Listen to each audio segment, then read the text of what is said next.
पिछले अध्याय में हमने देखा हवेली की दीवारों में अब सन्नाटा नहीं था।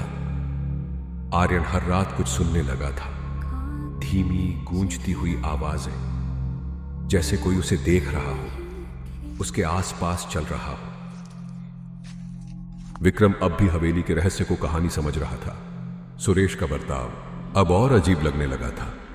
उसकी चुप्पी, उसकी नजरें और हर सवाल से उसका बचना, जैसे वो सब कुछ जानता हो पर बताना नहीं चाहता।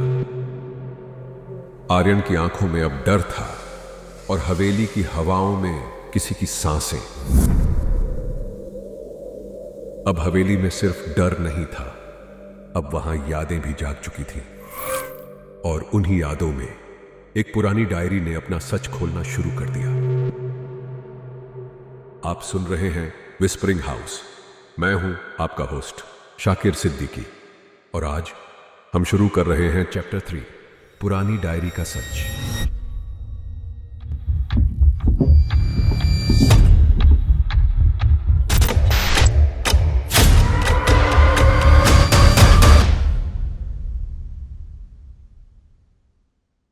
कुछ सच्चाइयां किताबों में नहीं होती, वो दीवारों की दरारों में छुपी होती है। और अगर कोई बच्चा उन्हें पढ़ने लगे तो समझो कहानी अब कल्पना नहीं, वारिस ढूंढ रही है।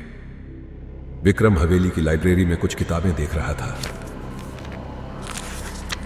अचानक उसे दिखा कि पीछे एक धुंधली ईंट निकली थी और वहां रखा था एक जला हुआ संदूक, जैसे किसी ने जानबूझकर छुपाया हो।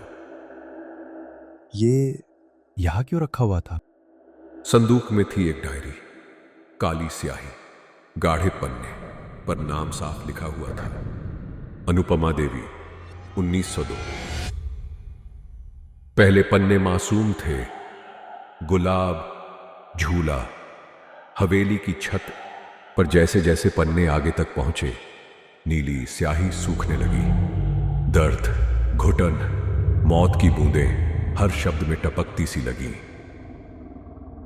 विक्रम ये सब देख रहा था और दूसरी तरफ हवेली में आर्यन। जब मैं गाती हूं, दीवारें सुनती हैं, और जब मैंने तीसरी बार गाया, वो आ गई। जिसने देखा वो फिर कभी ना मिला। तभी विक्रम वहां लाइब्रेरी में। ये नाम यहाँ क्यों है? इसका यहाँ क्या मतलब?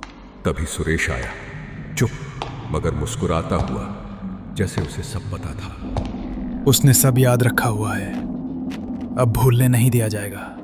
विक्रम ने महसूस किया जैसे कोई परछाई उसके हर कदम के साथ चल रही हो, हर सांस किसी और के हवाले हो गई हो।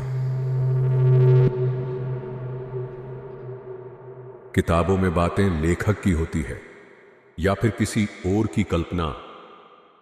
क्या है इस किताब का रहस्य?